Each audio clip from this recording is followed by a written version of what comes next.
Vyfňáci. Vyfňáci. Tak jak ti to, Nelinko, jde to loupání? Dobře. A co tady vyrábíš?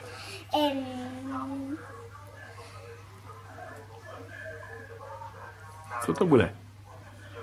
Co bude z těch mandlí? Kokosové kuličky. Tady mám připravený kokos na obalování. Aha. A ty kuličky teda budou vevnitř, bude ta mandle? Ano.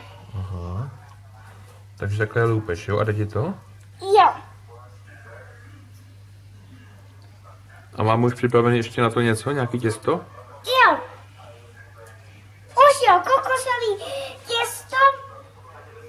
A takhle to budem takhle to. A až to budem mít takhle udělané, tak to budem obalovat ještě v tom jiným kokosu suchý. A myslíš, že se to bude vám se líbit, co vyrobíme? Jo, ale myslím, že nás vyžene z domu, protože já myslím, že nám vynáta. Myslíš? To ne, já myslím, že bude překvapená. Co jsme to vytvořili, ne? No, možná.